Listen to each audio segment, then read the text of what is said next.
Presented by Ma Durga Music. बोला बोला बीना वाली मैया की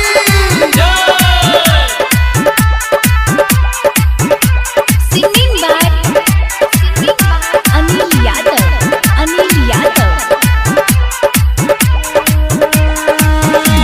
बनाबे पंडाल डीजे वाला देबो 500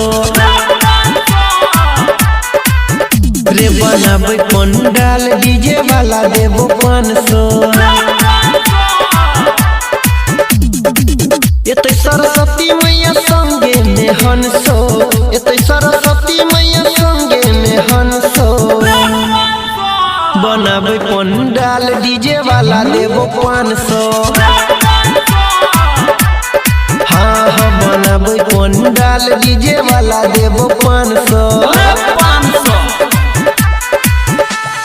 बोला बोला बीना वाली मैया की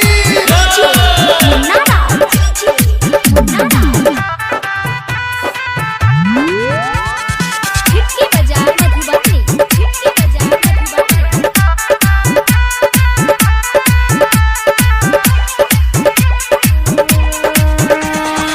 झालर मोती तू लगाब चुन चुन के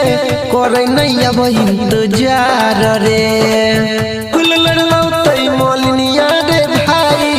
मैया के करतै सिंगार रे हाँ हाँ झालर मोती तू लगाब चुन चुन के करे नैया इंतजार रे फूल लड़लौतै मोलनिया रे भाई मैया के करतै सिंगार रे बजते जे गीत त करली है डांस बजते जे गीत त करली है डांस बनाबे पंडाल डीजे वाला देबो 500 हाँ हाँ बनाबे पंडाल डीजे वाला देबो 500 बोला बोला बीना वाली मैया की Singing by Anil Yadav.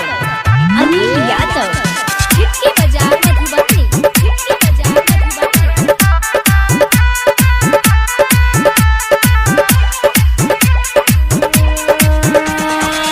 मैया के महिमा छै बड़ा महान रे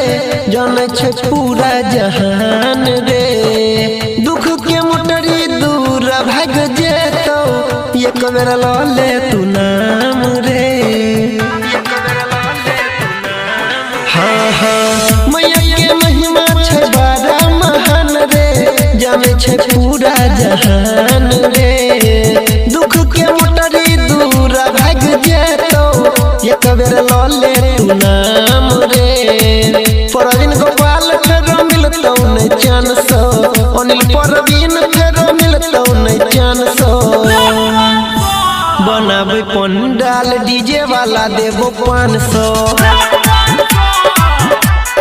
हाँ हाँ बनाबे पंडाल डीजे वाला देबो 500 एते सरस्वती मैया संगे में हंसो एते सरस्वती मैया संगे में हंसो बनाबे पंडाल डीजे वाला देबो 500 हाँ हाँ बनाबे पंडाल डीजे वाला देबो 500